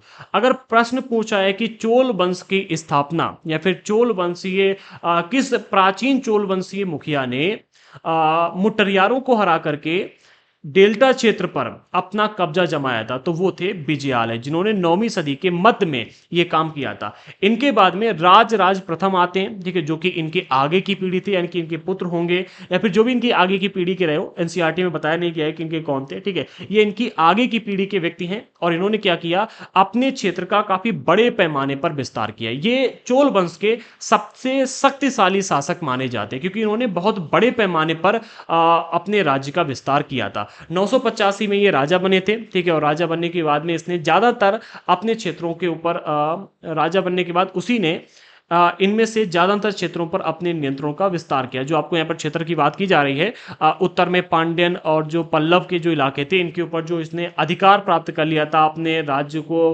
मतलब इनके राज्य को अपने राज्य का हिस्सा बना लिया था, ये राजराज प्रथम ने ही किया था। ठीक है, उसने साम्राज्य के प्रशासन का पुनर्गठन किया। धीरे धीरे साम्राज्य का प्रशासनिक व्यवस्था जो थी इसको संभालने लगे, इसको आगे बढ़ाने लगे। राजराज के पुत्र आते हैं फिर राजेंद्र प्रथम, और इन्होंने उसकी नीतियों को जारी रखा और उसने गंगा घाटी, श्रीलंका तथा दक्षिण पूर्व एशिया के देशों पर हमला किया। इन अभियानों के लिए उसने एक जल सेना भी बनाई। देखो होता क्या है कि विजयालय ने शुरुआत कर दी, फिर राजराज आते हैं और राजराज ने विस्तार किया, फिर आगे चल करके जो राजेंद्र प्रथम आते हैं ये राजराज की नीतियों को जारी रखते हैं और जारी रख करके आसपास के बहुत बड़े इलाके में अपनी सत्ता को स्थापित करते हैं। ठीक है, इसके लिए इन्होंने एक जल सेना भी बनवाई और जल सेना बनवा करके जैसे आज की नेवी है तो इन्होंने नेवी को ही बनाया होगा, और नेवी की स्थापना करने के बाद में श्रीलंका तक इन्होंने अपने साम्राज्य का विस्तार किया था। आगे बढ़ते हैं, भव्य मंदिर और कांस्य से मूर्तिकला, इसकी इन्होंने जो निर्माण किया था, स्थापना करवाई थी, इसको यहां पर समझो। पहले बिंदु में कहा जा रहा है, चोल शासक राजराज ने तमिलनाडु के पूर्वी तट पर कावेरी नदी के उपजाऊ क्षेत्र में तंजौर नामक शहर पर बृहदेश्वर मंदिर का निर्माण करवाया था। यह मंदिर भारतीय वास्तुकला एवं शिल्पकला का अद्भुत उदाहरण है। कहने का अर्थ यहाँ पर देखो, जब राज ने अपनी सत्ता को धीरे धीरे बढ़ा लिया, ठीक है, सत्ता का विस्तार किया,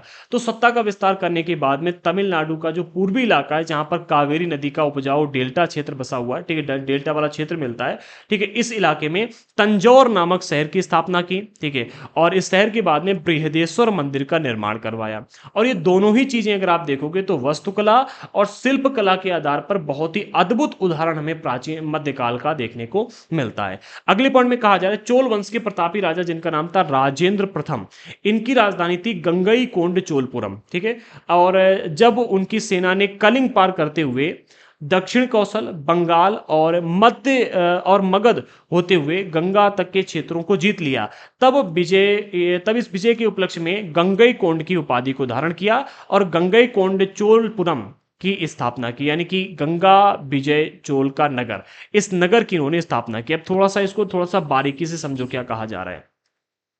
कहा यहां पर यह जा रहा है कि चोल वंश के एक प्रतापी राजा मिलते हैं जिनका नाम है राजेंद्र प्रथम, दूसरे जो हमें मिलते हैं वो है राजराज, और तीसरे जो हमें मिलते हैं वो है विजयालय। विजयालय सबसे पहले, फिर आता है राजराज का टाइम पीरियड, फिर आता है राजेंद्र प्रथम का, ठीक है। तो विजयालय ने स्थापना की अपने साम्राज्य की, ठीक है, फिर राजराज ने आकर इसका विस्तार किया और राजेंद्र प्रथम ने इनकी नीतियों को जारी रखा, और नीतियों को जारी रखते हुए इन्होंने अपनी सेना को अलग अलग क्षेत्रों में भेजा, जिसमें कौशल, बंगाल, मगध, इन सभी इलाकों में अपनी सेनाओं को भेजा और यहां पर विजय प्राप्त की। जब इन सभी इलाकों में विजय प्राप्त कर ली, तो विजय प्राप्त करने के बाद में इन्होंने गंगईकोंड की उपाधि धारण की, ठीक है, और गंगईकोंड चोलपुरम नामक नगर की स्थापना की, ठीक है, गंगईकोंड चोलपुरम की स्थापना की। और गंगईकोंड चोलपुरम जो था वो इनकी राजधानी आगे चल करके बनी, ठीक है। तो इनकी राजधानी कैसे बनी, इसकी स्थापना कैसे हुई, उसकी यहां पर बात की जा रही है। गंगईकोंड चोलपुरम का अर्थ होता है गंगा विजय चोल का नगर, ठीक है, गंगईकोंड चोलपुरम, ठीक है, तो गंगा विजय चोल का नगर, ठीक है, तो ये इसका अर्थ होता है। आगे बढ़ते हैं, देखो आपको एक एक टॉपिक समझ में आ रहे हैं कि नहीं आ रहे, कमेंट बॉक्स में बताते चलो। एंड जो लोग हाँ, जिन लोगों ने परचेस किया हुआ है कोर्स, ठीक है, वो लोग चैट बॉक्स में बता सकते हैं, जो चैट बॉक्स अवेलेबल है, ठीक है, जो भी आपकी प्रॉब्लम्स हो आगे चल करके, जो समझ में नहीं आ रहा हो, सब कुछ बता सकते हो। अगला पॉइंट में मिलता है, चोल मंदिर अक्सर अपने आप विकसित होने वाली बस्तियों के केंद्र बन गए। देखो, जब किसी भी शासक का प्रभाव बढ़ता है, ठीक है, तो वो शासक जिस इलाके में रहता है उस इलाके में अपने आप विकास की गतिविधियां चलती रहती है। जैसे कि अगर आप देखोगे, अभी जब हमारे मोदी जी की पॉपुलैरिटी बढ़ी थी, ठीक है, तो जब ये लक्षद्वीप चले गए तो लक्षद्वीप पूरी दुनिया में ट्रेंड कर गया, केवल वहां पर गए जाकर के फोटो ही तो खिंचाई थी। इसी तरह से चोल शासकों का हर एक इलाके में बोलबाला चल रहा था, ये विजय प्राप्त करने में लगे हुए थे, तो इनके आसपास के जो इलाके थे वो अपने आप, मतलब क्या हुआ कि उन इलाकों में विकास की गतिविधियां कार्य करने लगी।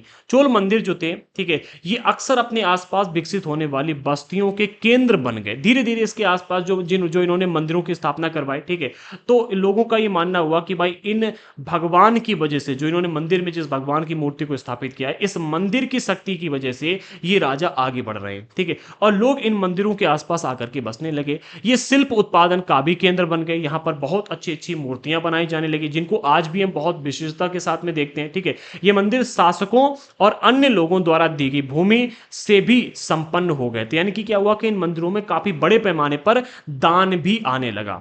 इस भूमि की उपज उन सारे विशेषज्ञों का निर्वाह करने में खर्चा होती थी जो मंदिर के आसपास रहते थे और उसके लिए काम करते थे। पुरोहित, मालाकार, बावर्ची, मेहतर, संगीतकार, नर्तक इत्यादि, ये सभी लोग मंदिरों के आसपास रहते थे। मेहतर लोग सफाई करते थे, बावर्ची लोग मिठाइयां बनाते थे, मालावार मंदिर के लिए फूल वगैरह इकट्ठा करते थे, और पुरोहित लोग मंदिर में पूजा पाठ करते थे। और मंदिरों को जो दान मिलता था, ठीक है, उससे इन सभी लोगों का खर्चा चलता था। इसके अलावा मंदिर के आसपास रहने वाले जो लोग थे वो यहाँ से बहुत सारी चीज़ों को खरीदा भी करते थे। इसके अलावा संगीतकार जो मंदिर में भजन वगैरह करने का काम करते थे, नर्तक, ठीक है, नर्तक भी जब यहाँ पर भजन वगैरह होता था तो विशेष प्रकार की अपनी मतलब स्थितियों, विशेष प्रकार के नृत्यों को यहाँ पर प्रदर्शित किया करते हैं। जैसे कि आपने चारण भाट सुना होगा, ठीक है। इसके अलावा आपने सुना कई सारे थे जिनके बारे में आगे हम डिस्कस अभी करेंगे, ठीक है। तो अभी बताने का कोई फायदा नहीं है, कंफ्यूज हो जाओगे, डिटेल में आगे डिस्कस करेंगे। अगला पॉइंट मिलता है, दूसरे शब्दों में मंदिर सिर्फ पूजा आराधना के स्थान नहीं थे। जो मंदिर थे अब केवल पूजा और आराधना के स्थान नहीं रह गए थे, वे आर्थिक, सामाजिक और सांस्कृतिक जीवन के केंद्र भी थे। तो ये जितने भी मंदिर हमें देखने को मिलते थे अब धीरे धीरे धीरे धीरे इनका विकास होने लगा। अभी आर्थिक, चूंकि लोग बहुत बड़े पैमाने पर दान देने लगे और यहाँ पर बहुत बड़े पैमाने पर जब लोग आने लगे तो यहाँ पर व्यापार भी होने लगा, यहाँ पर मेला लगाए जाने लगे, बड़ी बड़ी दुकानें खोली जाने लगी, तो यहाँ पर आर्थिक गतिविधियों के केंद्र बन गए। यहाँ पर आकर के बहुत बड़े पैमाने पर लोग अपनी बस्तियां बसाने लगे, तो ये सामाजिक केंद्र भी बन गया और सांस्कृतिक जीवन का केंद्र भी बन गया, क्योंकि मंदिर हैं तो सांस्कृतिक परंपराएं यहाँ पर चलती ही रहती थी। मंदिर के साथ जुड़े हुए शिल्पों में सबसे विशिष्ट था कांस्य प्रतिमाएं बनाने का काम, ठीक है। चोल कांस्य प्रतिमाएं संसार की सबसे उत्कृष्ट कांस्य प्रतिमाओं में गिनी जाती हैं। जो चोल काल में कांस्य की प्रतिमाएं बनाई गई, इनको सबसे विशेष माना जाता है। ज्यादातर कांस्य प्रतिमाएं जो हैं ये या तो देवी देवताओं, एक मिनट, ज्यादातर प्रतिमाएं तो देवी देवताओं की ही होती थी, ठीक है। मतलब ज्यादातर जो यहाँ पर प्रतिमाएं बनाई जाती थी चोल काल की कांस्य प्रतिमाएं जो थी, ये विशेष प्रकार से किसी देवी या किसी देवता के की बनाई जाती थी। लेकिन कुछ प्रतिमाएं भक्तों की भी यहाँ पर बनाई गई थी, जो भक्त बहुत पॉपुलर हो जाते थे, ठीक है, जिनके बारे में क्लास 12 के एनसीईआरटी में हम पढ़ेंगे। इन भक्तों की भी कभी कभी प्रतिमाएं बनाई जाने लगी थी। एक शिव के तांडव स्वरूप को दर्शाने वाली एक महान नटराज की मूर्ति चोल काल की कांस्य प्रतिमा का उत्कृष्टता को प्रदर्शित करती है। आप ये देख रहे हो, ठीक है। ये प्रतिमा उस टाइम पर बनाना, मतलब आप समझ रहे हो कि उसमें कितनी अधिक विशिष्टता के साथ में इसको बनाया गया होगा। ये जो प्रतिमाएं हैं, कहां से प्रतिमाएं कैसे बनाई जाती हैं, इसको आगे चल करके हम डिस्कस करेंगे, अभी इस चैप्टर में नहीं बताया गया। आप देखें कितनी पतली पतली पतली यहाँ पर लाइनें बनाई गई, ठीक है। ये भगवान शंकर के नटराज रूप की प्रतिमा है, ठीक है। तांडव स्वरूप को दर्शाने के लिए नटराज के रूप की मूर्ति है। और इसी मूर्ति का मतलब बहुत सारे क्षेत्रों में जो ये मूर्तियां इस तरह की बनाई गई, बहुत सारे क्षेत्रों में इन्हीं की पूजा पाठ की जाती है। भगवान के जो नटराज रूप है वो इसी प्रकार से हम लोग देखते हैं, ठीक है। चैप्टर में वैसे दूसरी मूर्ति दी गई थी, एक किसी देवी की मूर्ति थी जो कि एक बहुत ही अच्छे रंग से खड़ी हुई दिखाई गई थी चैप्टर में, बहुत बड़ी थी, ठीक है, और इंपॉर्टेंट भी नहीं थी। और नटराज रूप की जो मूर्ति, इसका यहाँ पर वर्णन भी किया गया, इसलिए हमने इसको यहाँ पर रख लिया। यही मूर्ति है, ठीक है, जिसको बहुत विशेष माना जाता है। आगे हम बात करते हैं सिंचाई और कृषि की, ठीक है, सिंचाई और कृषि। अगले पॉइंट में कहा जा रहा है चोलों की कई उपलब्धियां कृषि में हुए नए विकासों के माध्यम से संभव हुए। देखो, चोल वंश के जो राजा थे, इन्होंने जो उपलब्धियां प्राप्त की, अलग अलग क्षेत्रों में जाकर के उन क्षेत्रों को जीता, अपनी इतनी बड़ी सेना खड़ी की, अपने शहरों को बसाया, मंदिरों को बनाया, इनमें अगर आप देखोगे तो इनके पीछे कहीं ना कहीं एक राजा, एक कारण कृषि में हुए परिवर्तन भी है, ठीक है। कृषि में इन्होंने विकास किए थे, जैसे कि कावेरी का पानी कृषि विशेषता, कावेरी नदी का पानी कृषि विशेषता चावल की खेती के लिए आवश्यक आर्द्रता भी मुहैया कराता था। तो यहां से जो पानी मिलता था उससे लोग कृषि कर लेते थे। इसके अलावा हालांकि तमिलनाडु के दूसरे हिस्सों में कृषि पहले से ही विकसित हो चुकी थी, पर 5वीं और 6ठी सदी में आकर के ही इस इलाके में बड़े पैमाने पर खेती शुरू हुई, ठीक है। देखो, अन्य कई सारे इलाकों में तो खेती पहले ही की जानी शुरू हुई थी, लेकिन जो आपको ये कावेरी वाला इलाका देखने को मिलता है, ठीक है, तमिलनाडु का कावेरी वाला इलाका, यहाँ पर 5वीं 6ठी शताब्दी में ही कृषि स्टार्ट होती, इससे पहले यहाँ पर खेती नहीं की जाती थी। और जो ये चोल शासक थे, ठीक है, इन्होंने यहाँ पर देखा कि यहाँ पर खेती अच्छे ढंग से की जाती है और यहाँ पर आमदनी के बहुत अच्छे स्रोत है, क्योंकि यहाँ पर कावेरी नदी का डेल्टा मौजूद है, और इस वजह से इन्होंने इस इलाके पर कब्जा किया और यहाँ से खेती के रूप में जो इन्हें उत्पादन प्राप्त होता था, इसका इन्होंने बहुत बड़े पैमाने पर इस्तेमाल किया। अगले पॉइंट में कहा जा रहा है कुछ इलाकों में जंगलों को साफ किया जाना था और कुछ दूसरे इलाकों में जमीन को समतल किया जाना था। तो धीरे धीरे जंगलों को साफ किया गया, ठीक है, और जमीन को समतल बनाया गया। डेल्टा क्षेत्रों में बाढ़ को रोकने के लिए तटबंध बनाए गए कि यहां पर बाढ़ ना आ जाए, बाढ़ आएगी तो जमीन कट के चली जाएगी, ठीक है, यहाँ की उपजाऊ भूमि जो है उसका विनाश होगा, इसलिए यहाँ पर तटबंध बनाए गए। जैसे कि आज बांध हम देखते हैं, बांध बनाए गए और पानी को खेतों तक ले जाने के लिए नहरें खुदवाई गई, ठीक है। कई क्षेत्रों में एक साल में 2 फसलें भी उगाई जाने लगी, ठीक है। वैसे कुछ इलाकों में एक साल में एक ही फसल होती थी बरसात में, बाकी कई सारे क्षेत्र ऐसे भी थे जहां पर एक साल में 2-2 फसलें की जाने लगी। इससे अगर आप देखोगे तो चोलों को कृषि से काफी अधिक मतलब सहायता प्राप्त हुई। अगले पॉइंट में कहा जा रहा है कई जगहों पर फसलों की सिंचाई कृत्रिम रूप से करना शुरू कर दिया गया। सिंचाई के लिए कई पद्धतियां अपनाई जाती थीं। कुछ इलाकों में कुएं खोदे गए, कुछ अन्य जगहों में बारिश से पानी को इकट्ठा करने के लिए, बारिश के पानी को इकट्ठा करने के लिए विशाल सरोवर बनाए गए। कहीं पर क्या है कि कुएं खोद दिए गए, कहीं पर सरोवर यानी कि तालाब टाइप के बना लिए गए, जिससे कि बारिश का पानी यहाँ पर इकट्ठा हो सके और इसी पानी का आगे चल करके सिंचाई के लिए प्रयोग किया जाने लगा। ठीक है, तो इस तरह की गतिविधियां प्राचीन काल में, मध्यकाल में चोल साम्राज्य के शासन में की जाने लगी। अब साम्राज्य का प्रशासन कैसे चलता था, इसको भी यहां पर समझो थोड़ा सा बारीकी से। पहले पॉइंट में कहा जा रहा है, चोल काल में किसानों की बस्तियों को उर कहा जाता था। जो किसान लोग थे, किसान वर्ग के व्यक्ति थे, इनकी बस्तियों को उर कहा जाता था, जो कि सिंचित खेती के कारण बहुत समृद्ध हो चुके थे। यानी खेती, सिंचित खेती यानी कि पानी लगाकर खेती की जाती। जो कुछ लोग ऐसे खेती करते थे कि भाई बरसात के ऊपर डिपेंड है, जब पानी बरसेगा तभी हमारी खेती में पानी लगेगा, लेकिन ये लोग क्या करते थे, पानी कृत्रिम रूप से खेतों में लगाते थे, इसलिए इनको सिंचित खेती कहा गया। ठीक है, तो जो ये उर समाज के व्यक्ति थे, ठीक है, चोल काल में किसानों की बस्तियां जिनको उर कहा जाता था, इन्होंने सिंचित खेती की और इसके माध्यम से काफी समृद्ध हो चुके थे। ठीक है, इनके पास में संसाधन काफी हो चुके थे। इस तरह के गांव के समूहों को नाड़ू कहा जाता था, जहां पर सिंचित खेती करने वाले किसान समूहों के लोग देखने को मिलते थे। इस पूरे के पूरे समूह को नाड़ू कहा जाता था और किसानों की बस्तियों को उर कहा जाता था।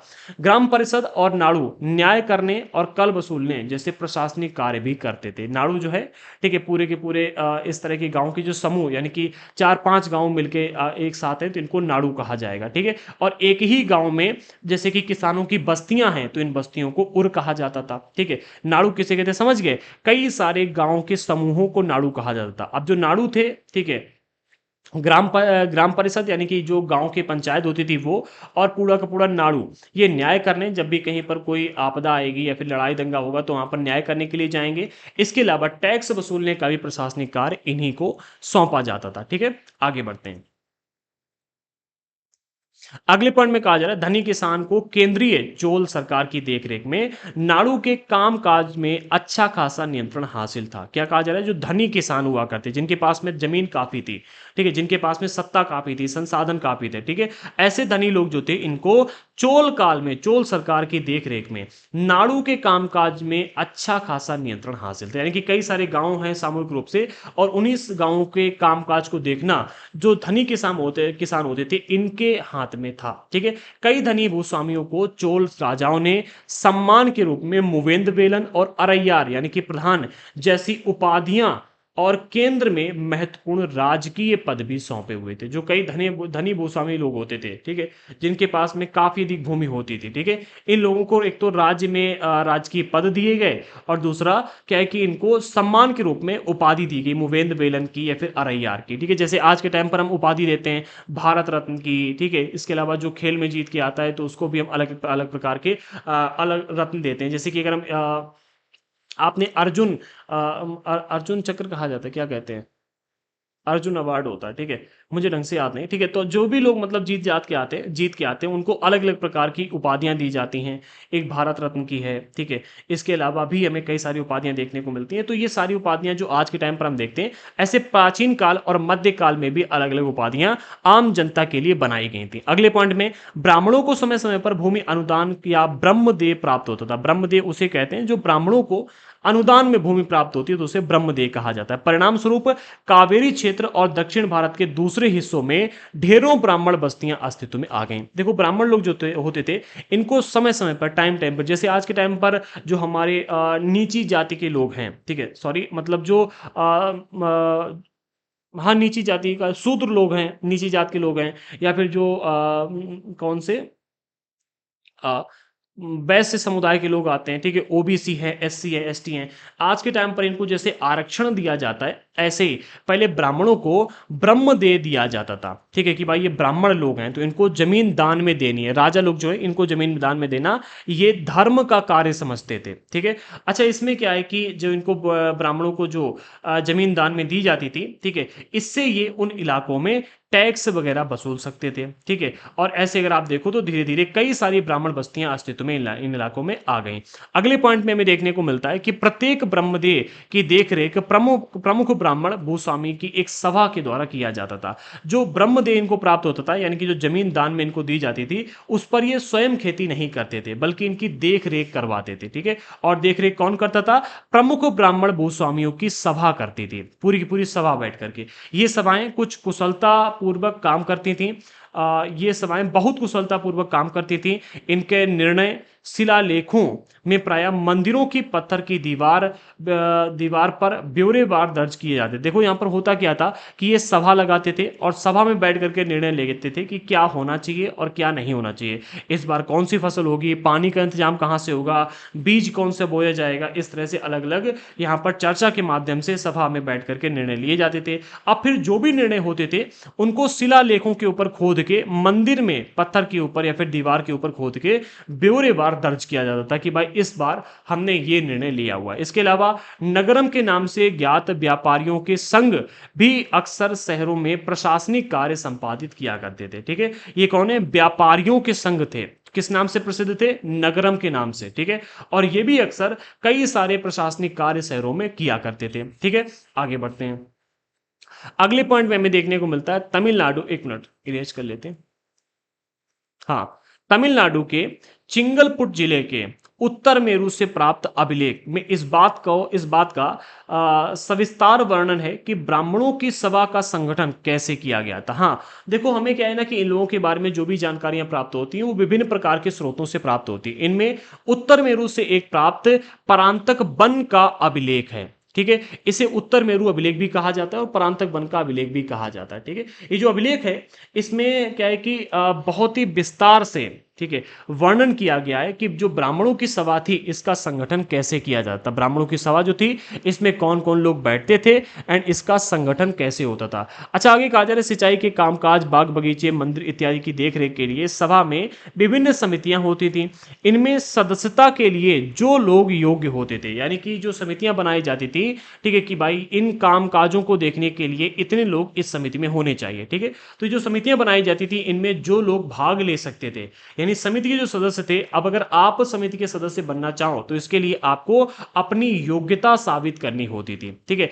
मतलब जो लोग योग्य होते थे, अब योग्यता को अभी हम यहां पर डिस्कस करेंगे, बाकी आगे की जानकारी देखते हैं। जो लोग योग्य होते थे उनके नाम ताल पत्र के छोटे टुकड़ों पर लिखा जाता था, ठीक है। और फिर एक मिट्टी के बर्तन में इन सभी नामों को डाल दिया जाता था। पहले ताल पत्र के ऊपर लिखे नाम, ठीक है। ताल पत्र इस एक प्रकार का पत्र होगा उस टाइम पर, ठीक है। उसके ऊपर नाम लिखते थे, जैसे आज के टाइम पर हम कागज में नाम लिखते हैं, ठीक है। इसी तरह से इन ताल पत्रों के ऊपर नाम लिखे, जितने भी लोग योग्य हैं और इसमें भाग लेना चाहते, सदस्यता ग्रहण करना चाहते, उन सभी का नाम लिखा और एक मिट्टी के बर्तन में डाल दिया। फिर एक छोटे से लड़के को बुलाया जाता था, किसको? छोटे लड़के को, ठीक है। और फिर छोटे लड़के से कहा जाता था कि इस मिट्टी के बर्तन में कई सारे तालपत्र पड़े हुए हैं, आप एक टिकट निकाल दो, एक तालपत्र को निकाल दो, ठीक है। लड़के को हर समिति के लिए एक के बाद एक टिकट निकालने के लिए कहा जाता। अब मान लेते हैं कि एक समिति में 5 सदस्य होने चाहिए, ठीक है।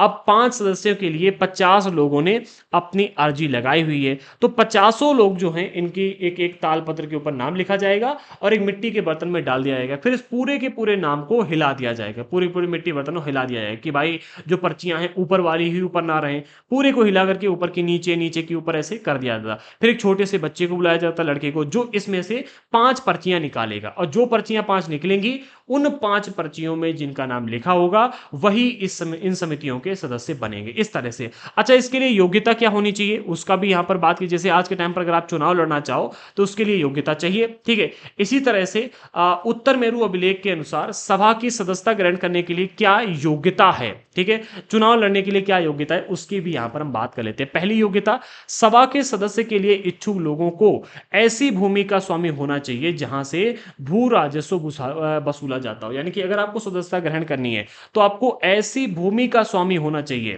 ठीक है, आपके पास ऐसी जमीन हो जिससे भू राजस्व वसूला जाता है, ठीक है। इसके अलावा दूसरी जो योग्यता है वो ये है कि उनके पास में अपना घर होना चाहिए। ऐसा नहीं कि आप मतलब अपने घर में रहते ही नहीं, आपके पास झोपड़ी है और झोपड़ी में रह रहे, नहीं, आपका अपना घर होना चाहिए। तीसरा, आपकी उम्र 35 से लेकर के 70 सालों के बीच में। आज के इस टाइम पर तो 18 साल की उम्र में हम मतलब वोट डाल सकते हैं, ठीक है।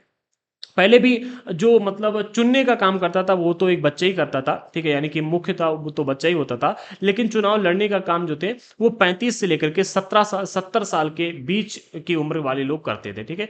इससे कम और ज्यादा की उम्र के लोग इसमें भाग नहीं ले सकते थे। चौथा, उन्हें वेदों का ज्ञान होना चाहिए। अब वेदों का ज्ञान मुख्य रूप से ब्राह्मणों को ही था, इसलिए इसमें ब्राह्मण लोग ही मुख्यतः भाग लेते थे। कुछ हद तक जिन लोगों को ज्ञान अलग से होता था वेदों का, वो भी भाग ले लेते थे। अगले में कहा जा रहा है उन्हें प्रशासनिक मामलों की अच्छी जानकारी होनी चाहिए और ईमानदार होना चाहिए। और ब्राह्मणों का तो ईमानदारी में बोलबाला था, लोग ब्राह्मणों के ऊपर शक भी नहीं करते थे। और अगर एक बार ब्राह्मणों ने रौद्र रूप से यानी कि गुस्से में अपनी आंखें दिखा दी, फिर भले ही ब्राह्मण झूठ बोल रहा हो, उसका जवाब कोई नहीं देता, क्योंकि ब्राह्मणों का बोलबाला था उस टाइम पर, ठीक है। जैसे आज के टाइम पर हम देखते हैं कि भाई हमारे समाज में जो नेता लोग होते हैं, जो में नेता होते हैं, वो अगर एक बार पुलिस वाले को आंख दिखा दें कि भाई ऐसा होना चाहिए, तो भाई भले ही आप सही हो गलत हो कोई फर्क नहीं पड़ता, वैसा ही होगा, ठीक है। आगे बढ़ते, छठी जो उपलब्धि होनी चाहिए वो ये कि यदि कोई पिछले 3 सालों में किसी समिति का सदस्य रहा है, ठीक है, यदि कोई पिछले 3 सालों में किसी समिति का सदस्य रहा है, तो वह किसी और समिति का सदस्य नहीं बन सकता। अगर आप 3 सालों से एक समिति के सदस्य हैं, तो आप किसी और समिति के सदस्य नहीं बन सकते, ठीक है।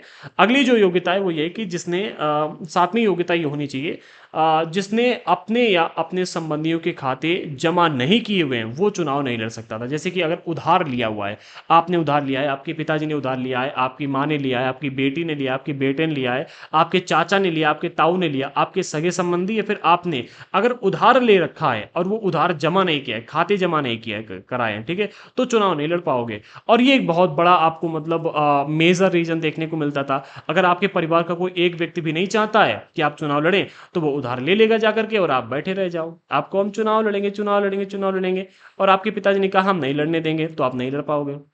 वो समय से पहले जाकर के उधार ले लेंगे और कहेंगे कि भाई हम तो उधार चुका ही नहीं पाए, ठीक है, और फिर आप इसके लिए डिस्क्वालीफाई हो जाओगे। आज के टाइम पर ऐसा नहीं है, ठीक है, आपको आपका देखा जाता है, आपके सगे संबंधी नहीं देखे जाते, ठीक है। लेकिन मतलब यहाँ पर पहले ऐसा था। अच्छा, भूमि के अलग अलग प्रकारों का भी वर्णन किया गया। एक आपको मिलती है बेलन बगाई, ये गैर ब्राह्मण किसान भूस्वामी की जमीन हुआ करती थी। क्या नाम है इसका? बेलन बगाई। एक आपको मिलती है ब्रह्मदेह, ये ब्राह्मणों को उपहार में दी गई जमीन थी। गले में दर्द होने लगता है जब लंबे समय तक बोलते हैं, ठीक है, तो वही उसी वजह से आवाज थोड़ी सी डाउन है।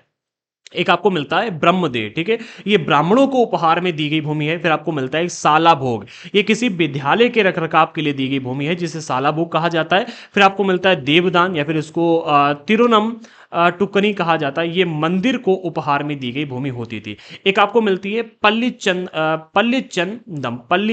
ठीक है, ये जैन संस्थानों को दान में दी जाने वाली भूमि होती थी। अच्छा, इनके ऊपर प्रश्न पूछा जाता है कि भैया प्रश्न पूछ जाएगा कि ब्राह्मणों को उपहार में दी जाने वाली भूमि को दक्षिण भारत में क्या कहा जाता था, ठीक है, या फिर तमिल इलाके में क्या कहा जाता था, ठीक है, मध्यकाल में, तो इसे ब्रह्मदेव कहा जाता था। इसी तरह से सभी के अपने अपने अलग अलग नाम है, इनको आप जरूर याद कर लेना, इनके ऊपर प्रश्न बनने की संभावना बनी रहती है, ठीक है। तो आज का हमारा जो चैप्टर था इसमें इतने ही टॉपिक हमें देखने को मिलते हैं। अगर आपने अभी तक चैनल को सब्सक्राइब नहीं किया कर लीजिएगा। अगर आप कंप्लीट कोर्स को ज्वाइन करना चाहते हैं तो डिस्क्रिप्शन बॉक्स में हमने एप्लीकेशन की लिंक प्रोवाइड कर दी है, अभी के भी ऐप को डाउनलोड करो एंड एप्लीकेशन पर जाकर के आप इस कंप्लीट कोर्स को अभी के भी ज्वाइन कर सकते हैं।